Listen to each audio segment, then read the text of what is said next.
Good afternoon, Pranav Dar. Welcome everybody to a Personnel Committee, 2 o'clock Monday the 10th of February. Councillor Simon Oyle. Just in terms of housekeeping, obviously keep your microphones on mute if you're not speaking. At home, raise your electronic hand if you want to be brought in with any comments or observations or statements.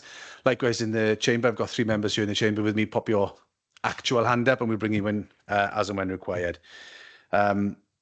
There's nothing in terms of item 1, which is Chair's announcements. So we'll move on to item 2. Are there any declarations of interest in respect to the items on the agenda today, please? I see no hands, Chair. Brilliant. Thank you very much, Tammy. We'll move on to item 3, which is minutes of the previous meeting. That's pages 3 to 10 of your agenda pack. Any comments on that? Or are they just here for approval, Tammy, yes? Just for approval, Chair, for accuracy, yes, thank you. Do we need a proposer and a seconder for that? Yes, please, Chair. Can I have a proposer and a second? I've got Sean in the chamber to propose. And a seconder, please. I'm happy to second, Chair. Thank you very much, Councillor Richards.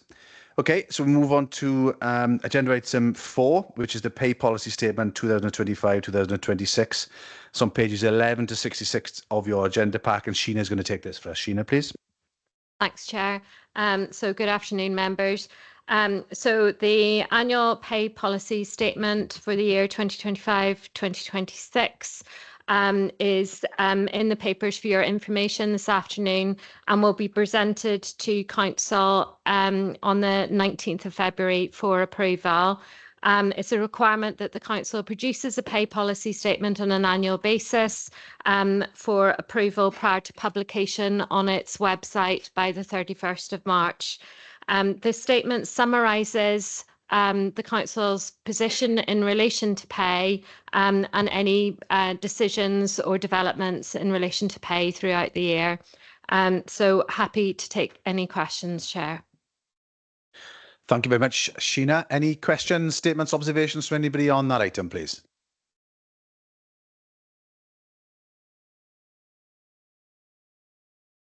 Nope, don't see anybody. The recommendation on page 14 is that members note the pay policy statement. So we'll move swiftly on to agenda item 5, which is the age-friendly employer pledge, which is on pages 67 to 82 of your agenda pack. And I'm going to hand you over to Tom, who's going to take this item for us. Tom, please. Thank you, Chair. Good afternoon, members. Just to give a bit of a brief summary, the signing the age-friendly employer pledge was identified as an action within the Council's future work strategic workforce plan for the current year 24-25. As a council, we do continue to face challenges filling some vacancies and retaining talent as an organisation. The talent management team within the People and OD department driving our commitment to this nationwide programme that targets workers in their 50s and beyond, seen as an important tool for us as a council to fill these gaps and to kind of maintain a multi-generational workforce.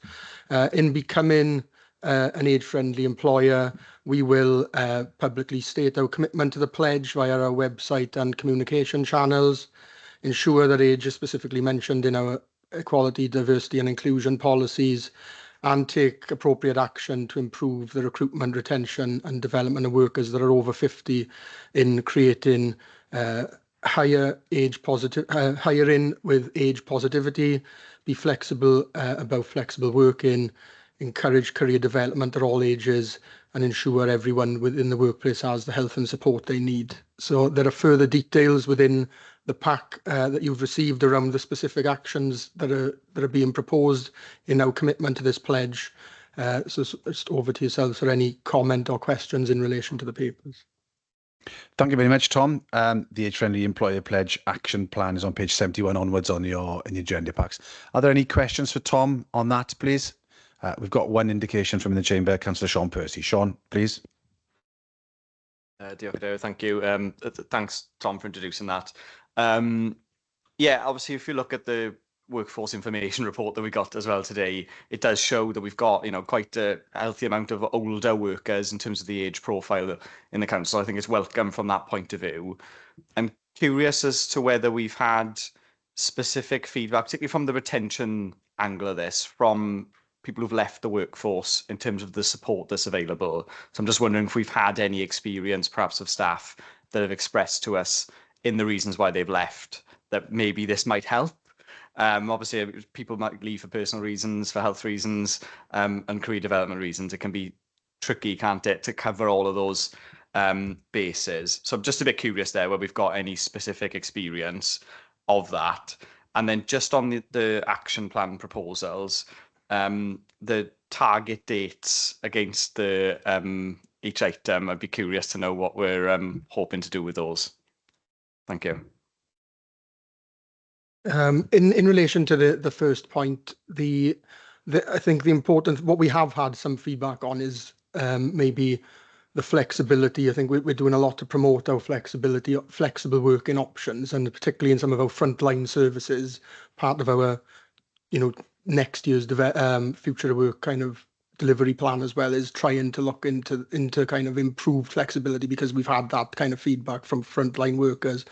And predominantly, if you look at, say, social care, for example, is predominantly female, older workforce, etc. So that is part of the reasoning behind us kind of hoping that this might help.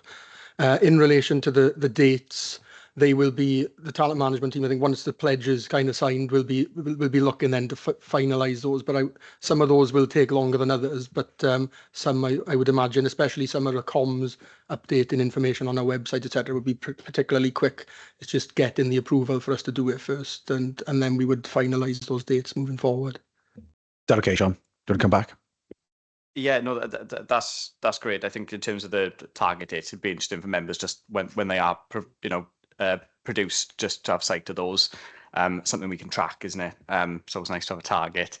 In terms of some of those specific interventions for retaining staff, I can think of a few members of staff who've taken advantage of flexible working and been really positive about it, to me, and I've heard them talk to other members of staff. And are we thinking of picking out some role models perhaps to say, well, this has worked for this person? Because I think some people don't realize they can do it, particularly if we've made efforts in recent years to promote it more throughout the organization. There will be, I'm sure, people who may have tried or thought about it in the past, and we might need to disseminate those messages through. Because I can think of one conversation that I was part of between two members of staff where one of the members of staff wasn't really aware the level of flexibility another one had, and it was kind of quite enlightening for them, and it did make me think, what is the level of awareness throughout the organization.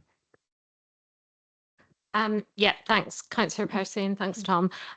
We do showcase examples of employees who are working in flexible ways. So in the Sway and in the Loop, we have showcased particular examples. I think there has been one recently in relation to flexible retirement, but I'd be interested in who you overheard, because it might be somebody we might want to target to get them to do a video. So yeah, communication is something that we are working on. So communicating across our very large and distributed workforce is a challenge, particularly because not everybody is digitally enabled and online. So what we do at the moment is try to find as many different ways to communicate as possible. What that does end up with is some members of staff feeling like there's information overload. So it's something we are continuing to work on, not just in this particular area, but in general. But yes, I'm very grateful for the example you've given, and perhaps we can chat afterwards. Thanks, Councillor Percy. Okay, Sean. Yeah, I've got another indication online, Councillor Tim Bowen. Tim, please. Yeah, thank you, Chair. Just a quick question. Are we finding that people are being nervous coming forward asking for flexible working hours?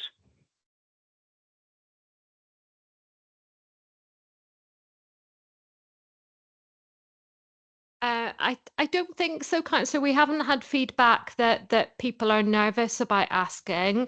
One of the things we are trying to do is expand our monitoring in relation to flexible working requests. So we will be able to bring forward data in relation to the number of requests that we've had, and whether there's been approval for them or not. So that's going to be a new data field for the upcoming year. So that will enable us to track and monitor flexible working requests.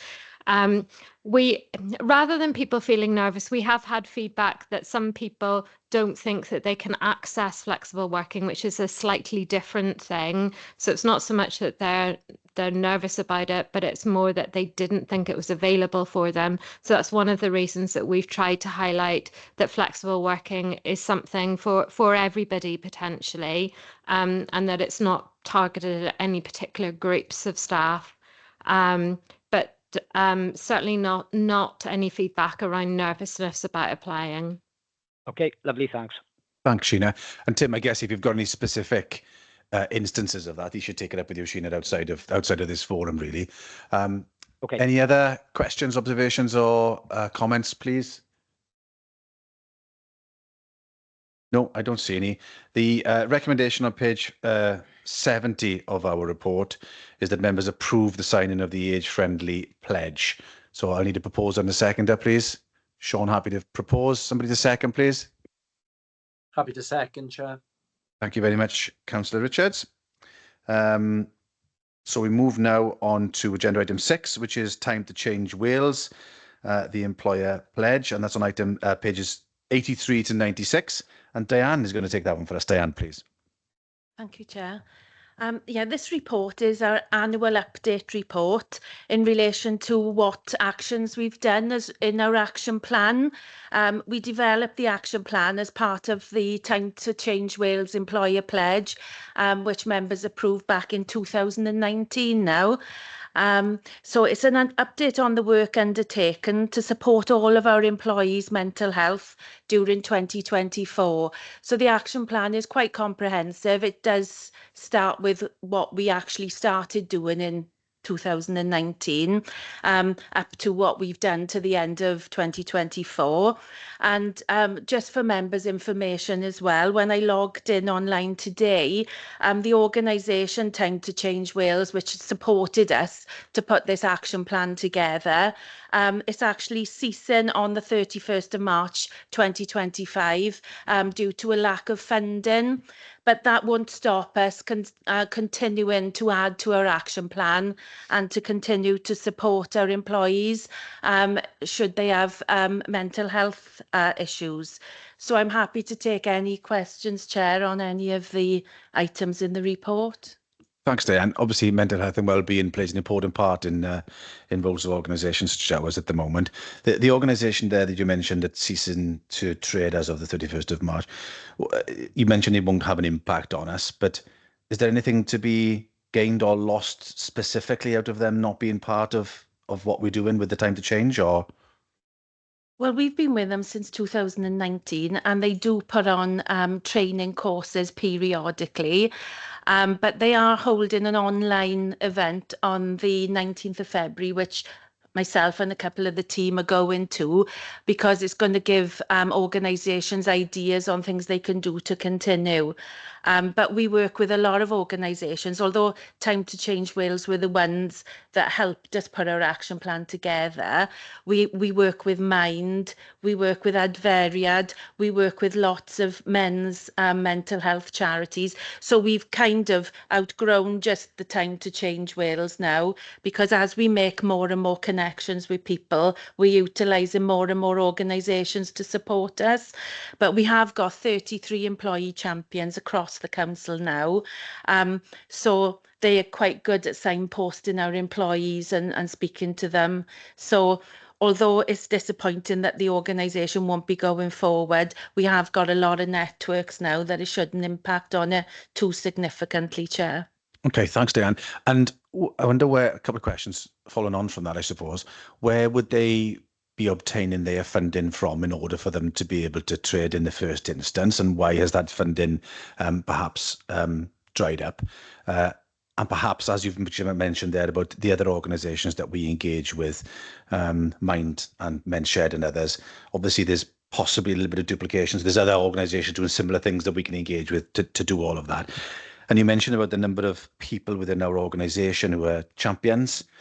So do they have the relevant and necessary mental health first aid training? Because I see it a lot in my work. When I visit sites, we would talk about this specifically. And who are these people who are these mental health first aid trainers? So are they the people who have a direct involvement and direct interaction, if you like, with workforce members? So if for example, not wishing to be negative in any way, but if it was Sheena who managed a group of 6 people and had mental health first aid training, and we had John sat there who manages 150 people, and Sheena had it and he didn't, I would be saying that both would need to have it because they're managing people. So do we know the level of people who have that relevant first aid training is the question as well, please? We do know it. I don't know it off the top of my head, but I can get the information because our training team would have it. But all the employee champions have done the mental health first aid. And they have lots of other training from other providers. All of it is free really, because we haven't got any extra resources attached to this. So we've got Lee Batchelor in the Future of Work team. He kind of researches all this free training, so our champions constantly get trained on different types of things. There's been a lot of training on suicide awareness. There's been a lot of work done. Lee specifically, he's worked with the men in the SRC around, men's mental health and walk and talk sessions. He's done a lot of those there. But we offer a lot of mental health first aid training. There's always, it's a constant offer on a corporate training program. So managers can access it as and when they want to, but the champions are taken, they're not necessarily managers, they're from across the organisation. We've got a few champions over in the SRC because we thought it was important to have them there, because there is sometimes a stigma to men talking about mental health issues, but they're just people who've got an interest. Maybe they may have had a mental health issue themselves, or a family member has had a mental health issue, who've got a genuine interest in this subject and have got a general interest of supporting colleagues through these times. So okay, thank you very much on that. I think it's a subject and a topic that we could talk for quite some time about, actually. Yes, I've got Sean in the chamber, and if anybody else wants to comment, please pop your virtual hands up and I'll bring you in after Councillor Sean Percy. Sean, please. Dirk, thank you. Yeah, just following on really a little bit from the last item in terms of looking at the impact of the action plan in the report here. It refers to the employee survey and the response we've had there, where people who feel supported. And I mean, we touched on this quite a lot in the committee around some of the data we've got and the level of which we're able to reach all parts of the workforce. And I think in one sense, it was nice to mention the SRC there as us actually thinking of a particular group that we might need to target. But I'm always conscious, again, it comes up often around staff who are not, digitally engaged in the council or enabled, don't have accounts, don't go to a single place of work in that manner.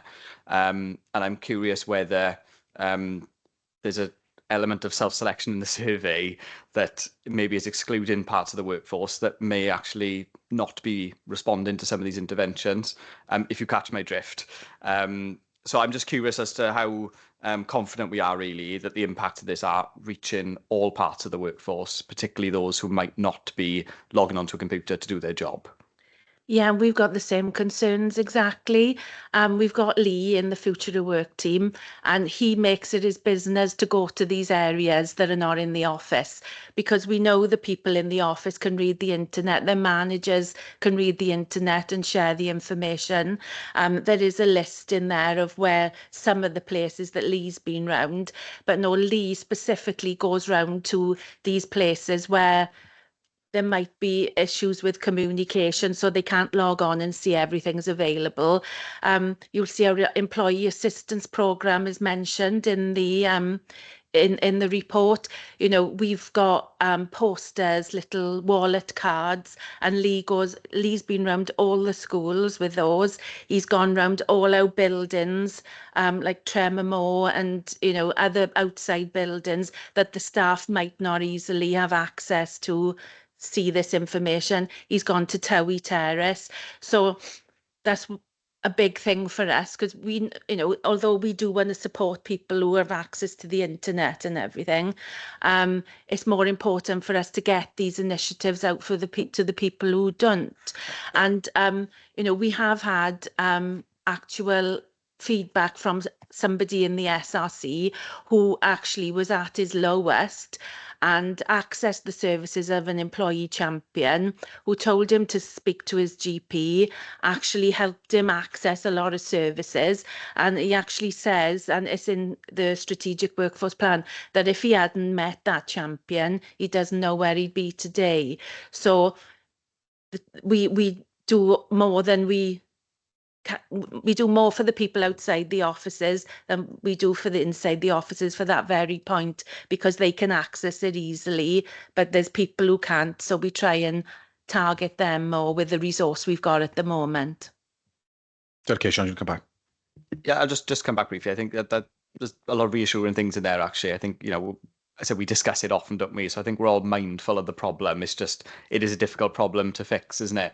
And the staff that often come to mind are ones who work alone as well. And you think, actually, if somebody's going through a particularly difficult period in their life, if they generally work alone, they've not even got a support network in work as well. And those are even harder people to reach, actually. That, I think, okay, we might have people who are litter picking a street or whatever, that can be quite an isolating role, actually, to do.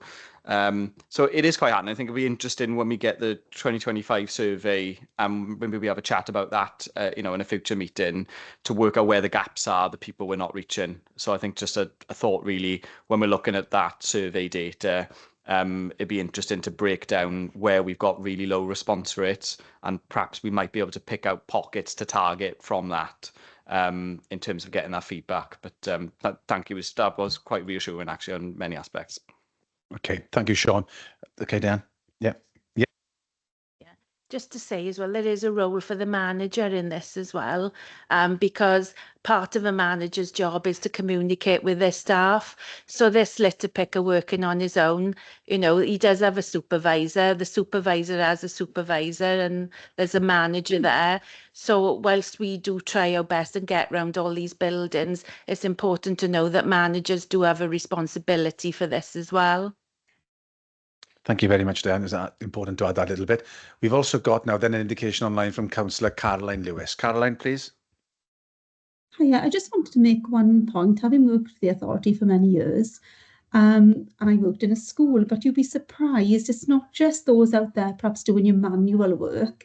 There might be staff in some of our offices that can do the day-to-day things, but quite often you'd be surprised, once the pay slips went online, the amount of staff I worked with that couldn't access them, and perhaps are too embarrassed to ask for help on how to do it. The intranet, you'd be surprised how many people working in perhaps schools and our organisations that don't actually ever access the, what's available to them online.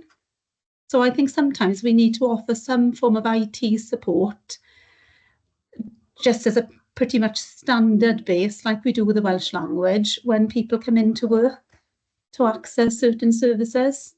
Just a suggestion. Thanks, Caroline. I'll do to Sheena. Sheena will pick that up now.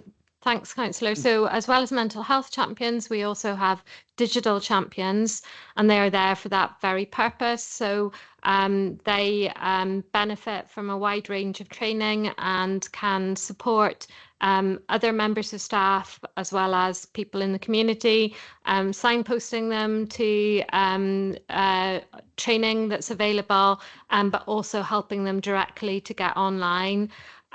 We've got a huge amount of training available within the council that can help people get digitally enabled. We also offer basic skills training, so as well as literacy, numeracy, that now includes digital as well. So there is a lot of support there for members of staff if they want to access it. That's great. Thanks, Sheena. Caroline, do you want to come back anything on that, or are you okay? No, that's fine. That's lovely. Thank you. Lovely. There's It's no other probably about indicator. it being filtered down, isn't it, sometimes, as you say. Thank you. Sorry.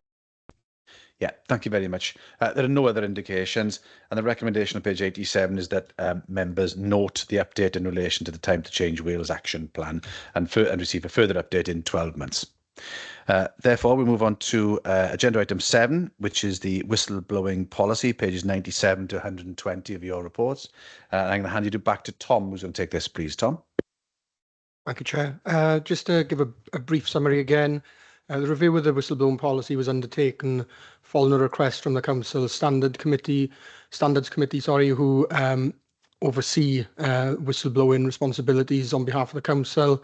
The policy has been reviewed by a working group involving council managers, joint trade union representatives and HR colleagues, and has been also back then to the Standards Committee to provide any comments or recommendations from them.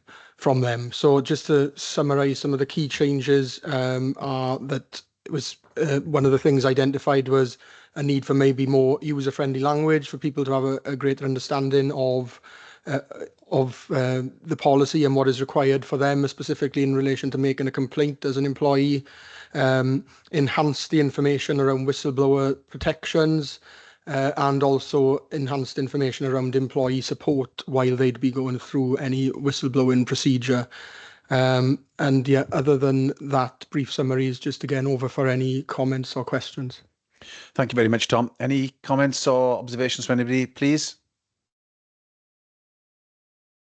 No, I don't see any. Therefore, this is here for decision, and it's recommended officers approve the implementation of the revised whistleblowing policy. So can I have a proposer and a seconder, please? Thank you, Sean, to propose, and a seconder, please. Happy to second, Chair. Thank you very much, Councillor Richards. That's that one solved.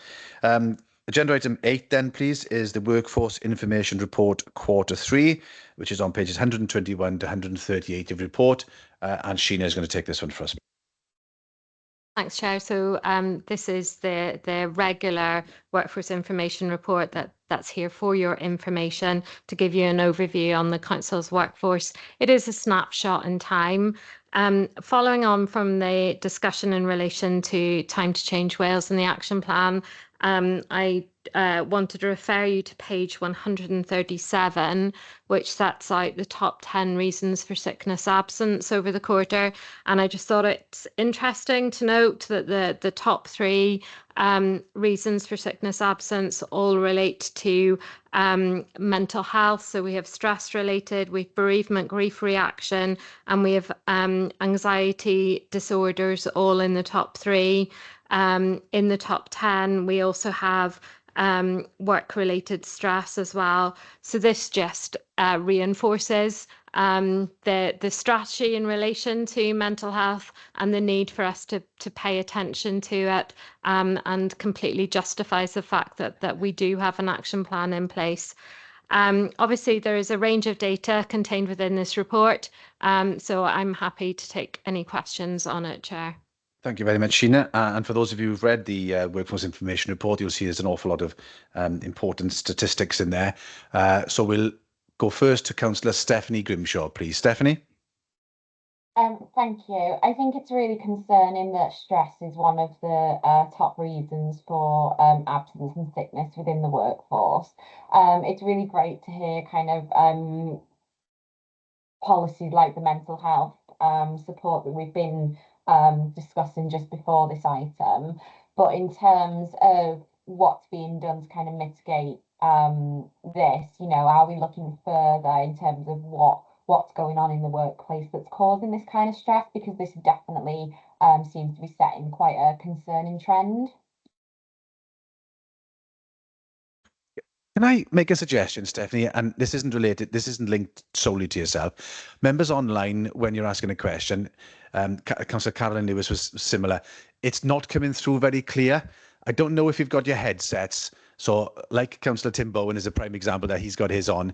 If and when you're online, if you can pop your headsets on, it does make it sound a bit clearer in the chamber here. So because Sheena didn't quite hear fully what you asked then, Stephanie, and I wouldn't want her to miss anything that you asked for a response on, please, if that's okay. Thank you.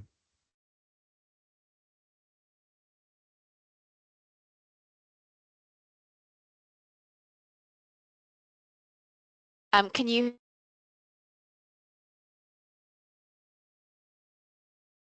We've just lost Councillor Grimshaw. For those of you, she looks as if she's rejoining. Stephanie, we just lost you briefly there, but we could hear you when you started speaking. We could hear you more clearly. Thank you. Sorry, I don't know why you decided to kick me out when I plugged in my headset. Sorry, I find them quite uncomfortable, and I forgot to put it on when I asked a question. Yeah, so my question was in regards to the worrying trend of stress in the workplace. It's really great to hear the kind of mental health, work that's being done, but I think this is pointing to a bit of a workplace culture thing. Is there anything that we are looking at in terms of, how the workplace operates and what sort of things are impacting on such a high rate of stress? Okay, thanks, Councillor Grimshaw, and thank you for repeating your question. So in terms of the number one reason for sickness absence, which is stress related, just to confirm, that relates to stress related illness that is not connected to work. So that will be all sorts of stressors, perhaps in a person's home life. So work-related stress is in the top 10, but it is further down the list. So where an employee reports that they are suffering from work-related stress, one of the first actions that is put in place is a stress risk assessment. Generally, that is something that's carried out with the employee. So they are part of carrying out that risk assessment. And generally it will be them and their line manager. There may be some circumstances where that wouldn't be appropriate, but generally it is the line manager and the employee do it together. Sometimes they will have support to do it, again, if that's appropriate. So a trade union representative may be part of that process. An HR officer may also be part of that process. And information may be sought from health and safety as well. So there are a number of avenues of support that can help with that. The aim of that risk assessment is to identify what the causes are and look at mitigating actions that can be put in place. So, and there could be a huge range of factors that are causing somebody work-related stress. It's really difficult to talk about it in a very general way because it can be so specific to that individual employee. If we identify that there are hotspot areas, so for example, there appears to be a team that's suffering from work-related stress, then yes, we may make different interventions in relation to that. But the majority of time we are looking at individuals across the organisation rather than whole teams or whole services. Some professions have different stresses on them. So if we take social services, for example, they have their own interventions in terms of managing that stress on social workers. So there's a hotline specifically for those working in social care that they can contact to get supports that's specific for them and slightly over and above what we offer across the whole council. In terms of education, there's also a hotline for education staff. And again, that's providing something that is bespoke for educational professionals. Again, over and above what we offer for the rest of the council. So there's a number of interventions that we make in terms of work-related stress across the council. In terms of personal stress, in our employment offer, so Diane has referred to the Employee Assistance Programme, but we've also introduced the finance platform recently, and that's designed to help employees manage their finances better. We recognise that is a source of stress and anxiety for some of people in our workforce, frankly, no matter what they are being paid. So it's important to be able to offer that range of support to people at the moment as well. Thank you very much, Sheena. Councillor Grimshaw, would you like to come back? Yes. Yeah, just briefly, if that's okay. I was more thinking about proactive. It sounds like really good interventions, and I'm glad that's going on. I was more thinking about things that are proactive, like are we aware of any kind of resourcing issues? Are we aware of kind of any particular tension points that's kind of causing this increase in sorry, not increase, this high level of work stress? Because whilst it is kind of lower in the top 10, it's still the top 10, and that's concerning from a we want to be an employer that kind of look after our staff, but also from a kind of economic point of view as well. So the answer is yes, where we identify that there are teams or services particularly affected by work-related stress, for example, then we would look at putting something in place within that service and working with the service managers to do that.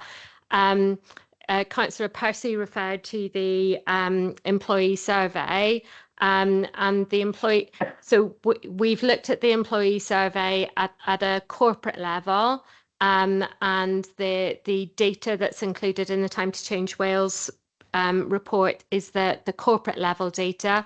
We are also providing every head of service and every director with reports just for them, and I think that's where it's going to get really interesting. So when some of the data, you could read it that everybody in the council thinks one way about something, but it's not actually until you dig down into the head of service reports that you can start telling whether that is something that is particular to a particular service. So I think that's going to give us quite a lot of rich data in relation to issues like work-related stress, because stress can also be there in services, but people aren't necessarily off sick. So I think we need to look at the sickness data, but also we need to look at other sources of data, and the employee survey is going to be really beneficial for doing just what you're describing. Brilliant, thank you. Thank you very much, Sheena. I'll come to you in a second, Sean, but I've got an indication online first from Councillor Tim Bowen. Tim, please. Yeah, thank you, Chair. Just two questions. What do we class in as long-term sick? Is that in weeks or months? And on the two on flu and cold related, are we including COVID related in them statistics? Okay, so long-term sickness is anything over 28 days. So that's our definition. And we have a specific sickness reason for COVID, so that will not be included in colds and flu if that's how as long as employees report correctly. Right. Okay, Tim? Yeah, just wondering how people can be off for 28 days with a cold. It's just a bit mind-boggling as all. Thank you. Thanks, Tim. I'll move on to Councillor Sean Percy next then, please, Sean. Yeah, diolch David, and it just following on nicely from Steph's points actually, because I was looking at the sickness per service area chart, and I think it's maybe the page over, or a few pages over, and that is quite interesting in the disparities between different service areas in terms of employee sickness levels, and some significant jumps actually in some areas, from last year to the reporting year we're looking at. And I was again kind of going back a few pages at the size of each service area, because obviously we've got sample sizes to think about in terms of the accuracy of these figures.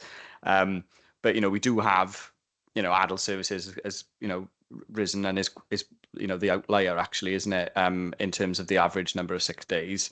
But somewhere like engineering and transport has gone from 6 to 12 as an average, and that's quite big.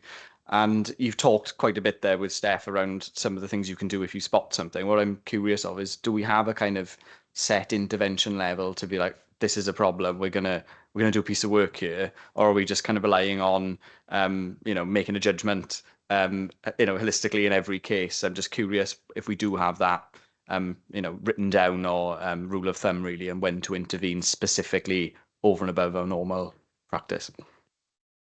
So we have HR managers who work alongside directorate management teams. They attend directorate management team meetings and they share this data. So what you're looking at is the data across the whole council. What they will share is data that is by service and by team, and that enables them to have that kind of conversation, dig into the data. What they'll look at in those team meetings is what are the particular reasons, and particularly where you see any hikes in sickness. There are occupational differences, so we tend to see frontline services, so adult social care. A lot of those staff are going into people's homes and people who may not be very well, so they tend to have higher sickness. They also can't necessarily do their job if they are absolutely full of cold, so actually they will phone in sick for that reason. And the same refuse workers tend to have higher sickness because of the nature of the work they do. People in offices tend to have lower sickness.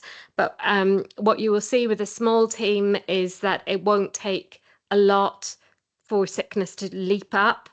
So we've seen it in people in OD where we've had an unfortunate year and maybe had 2 or 3 people who've had very long sickness for very genuine reasons, and actually sickness just goes through the roof. The larger teams, you don't tend to get those big hikes. So we will be looking at the one that you've just pointed out. They don't tend to get those big hikes, but also it's very difficult then to see the reductions in it because of the number of staff. But the really interesting work goes on at HR manager level with the directorate management teams who have to be part of it because they ultimately manage sickness and have a responsibility around it. Yeah, do you want to come back, Sean? Yeah, and again, only briefly, thanks, Sheena, and yeah, I accept a lot of what you're saying there. You really do have to look at the data with a lot of the context as well behind it, don't you? And I said particularly that engineer and transport one, I kind of went back, how big's that team? And it's 100 and something strong, so it's a decent sized team actually to have a big increase.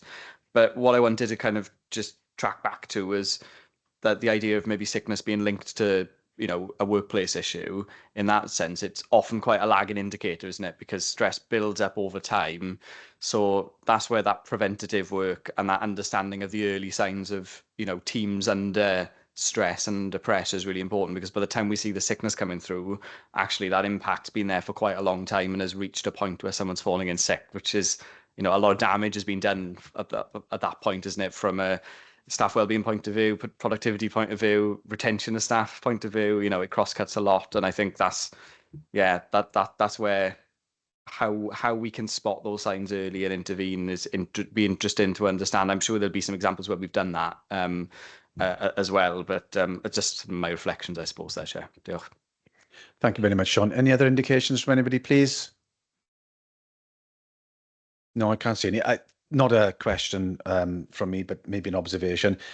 Personally, I think the Personnel Committee is probably one of the most important committees within the Council because it deals with our people and our workforce. And if you look at the first page of the Workforce Information Report, 6,703 is our headcount, almost 50% of our expenditure as well. And it's interesting to look at the statistics, easy for me to say, in the report there.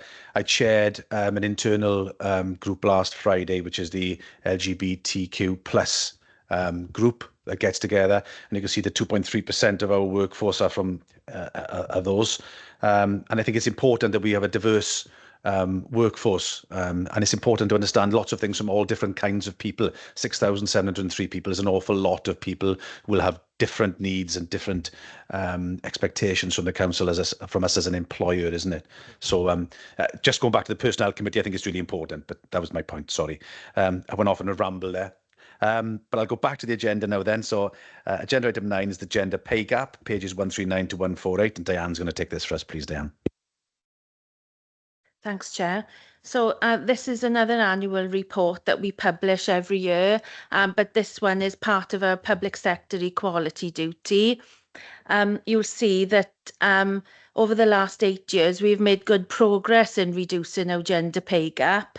However, this year, our mean gender pay gap has slightly increased, but still our gender pay gap is still lower than the UK and the Welsh average.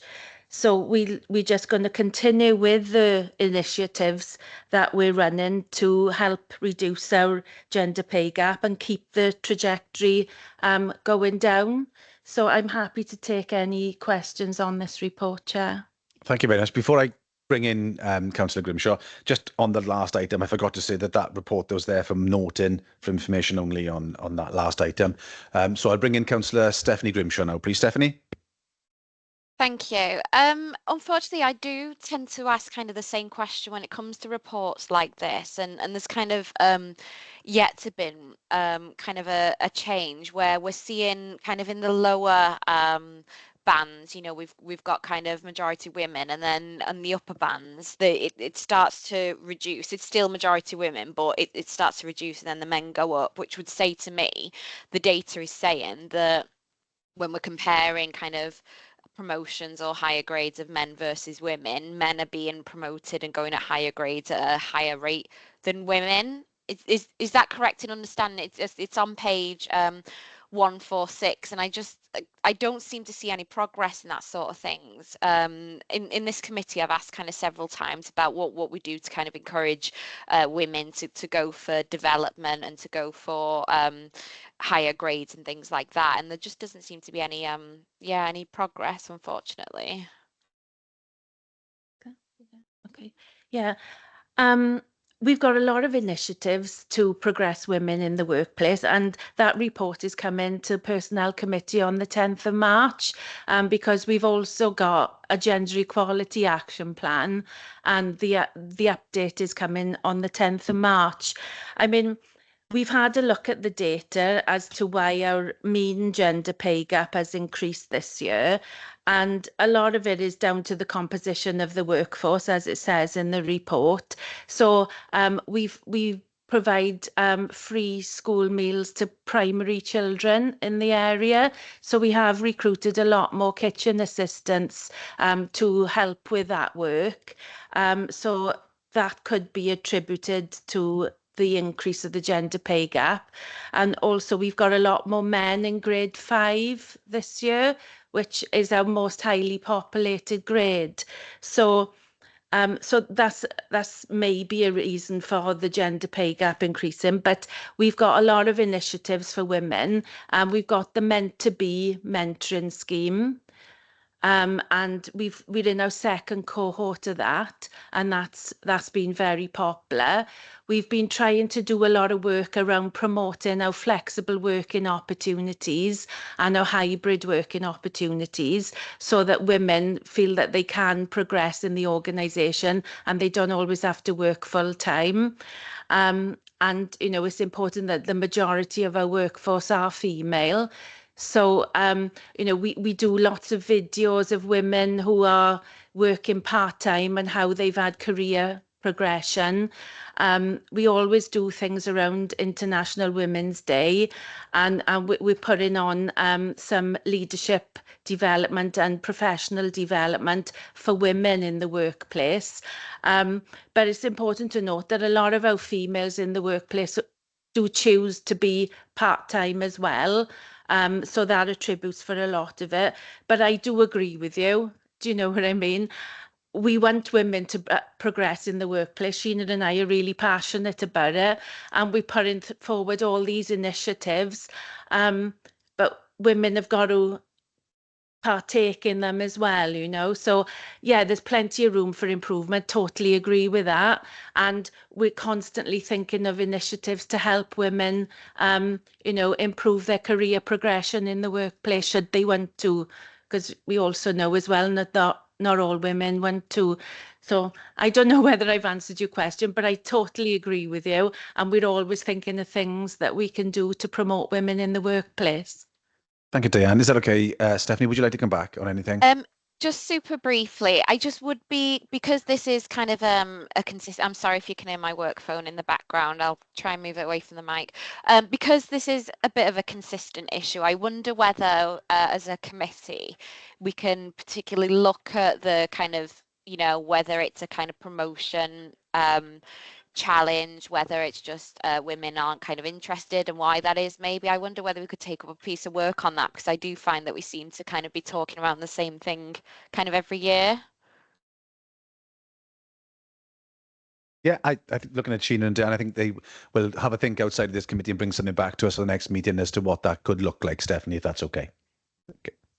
Or maybe not the next meeting, but the meeting after that. But it's certainly going to be on the sort of forward work programme, if you like, for this committee. Okay, we've got next up to Councillor Tim Bowen, please, Tim. Yeah, thank you, Simon. Just a quick one. For people to actually move up a grade, I take a lot of this is done on job evaluations. If it is, could you tell me how often do job evaluations be done and how quick are they done? For people to move up a grade, they usually need to apply for jobs of a higher grade. But with job evaluation, the grade for the post is the grade for the post, so they know that before they apply for the job. So people do have re-evaluations, and we do have a number of re-evaluations, and they usually take about 2 to 3 weeks for them to go, to be completed, because we've got a very small capacity within the HR team to carry out these job evaluations. But for people to go up a grade, it doesn't necessarily have to be a job evaluation. They can just apply for a vacancy of a higher level. Is that okay, Tim? Yeah, just come back on that if you don't mind. Yeah, I can understand that, but there are people who, when they took these jobs on, were given a criteria, this is your job, but now they're doing a lot more work than what they were asked to do.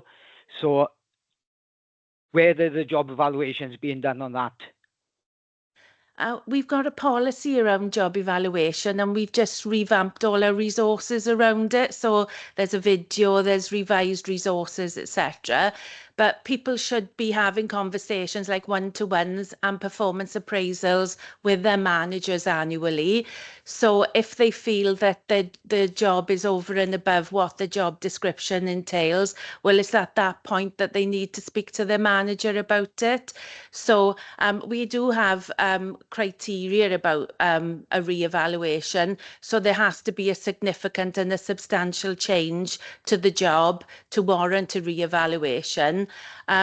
But there are, we do hundreds of re-evaluations every year, hundreds of new evaluations. Job evaluation is just a big thing that we do in the HR team currently. Okay, thank you. Tim, and of course, and if there's anything like the earlier comment, the agenda item, if there's anything specific, obviously you can take that outside of the meeting and speak to Diane and Sheena separately. Okay, thanks. Are there any other indications, please, from anybody on this item?